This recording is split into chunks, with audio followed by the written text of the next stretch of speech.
We fought a revolution in the name of certain beliefs, of liberty, of justice for all, of self-rule and self-reliance.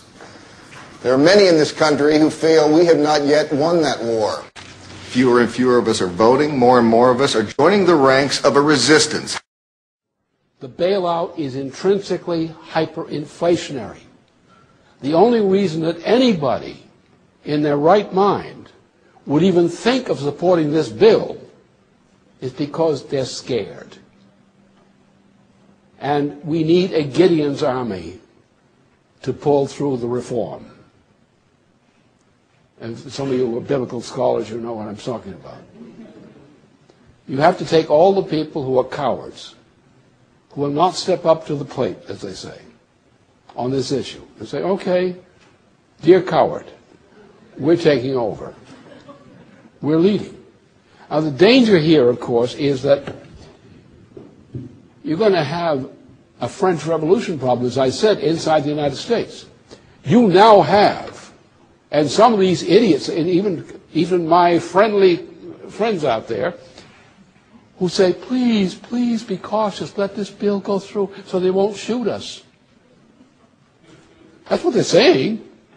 They're saying that behind the Bush administration there are people who would actually use U.S. troops to shoot down people who want to oppose this bill. That's there right now. That is reality. And that's what some of these questions are reflecting. There are people in high places, including some very high-ranking people in terms of their background, who agree totally with what I say about this stuff, but they won't fight because they say, we'll be shot. We don't want to go into a death camp. Well, if we go into a death camp because we do this, the world will never forgive those who do it. And the world will never forgive those who capitulate to this. Anybody who's smart is not going to take on the American people in that fashion. You're not going to shove a dictatorship down the throat of the American people. They'll kill you. They'll kill you. And they can. Learn the lesson of Vietnam and a few other locations. They will kill you, and they can, if you make them angry enough. And you're about to make them very angry. The reason you're getting such a peculiar behavior in the House of Representatives background is because the people out there who are behind the people who voted against this bill, those people out there are ready to kill.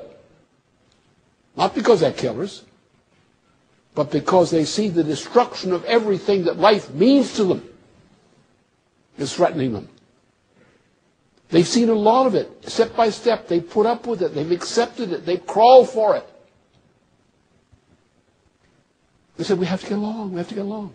The time has come when they know that everything is being taken away from them, and that was too much.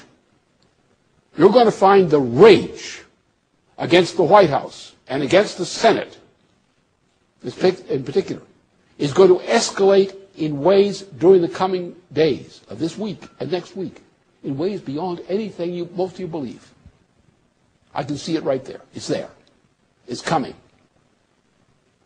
The mood in the American people, having gone through fake wars, they've had their children sent out into fake wars, like Iraq. It was a fake war. We don't need to go there. No need to get into that war. Then they got into it, they made a mess of it, even what they started. No need. Look at the suffering of people who went in service, come back from that war, not with death, but injuries, but they can't get help. They're condemned to horrible conditions. And in every neighborhood in the United States, there's someone in that category. It radiates.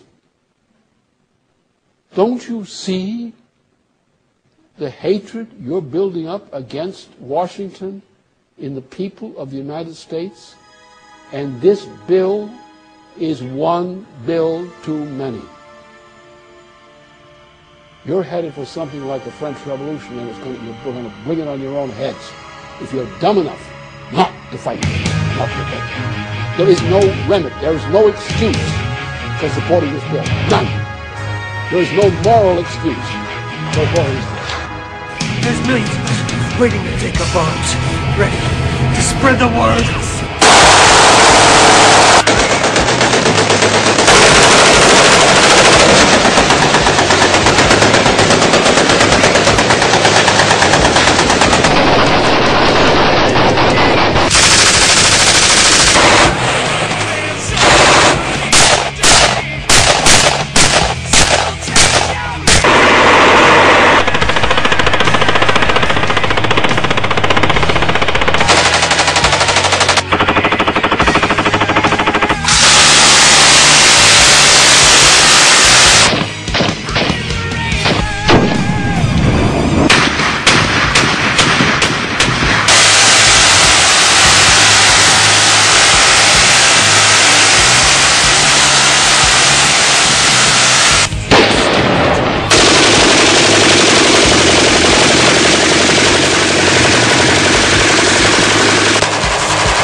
You did that.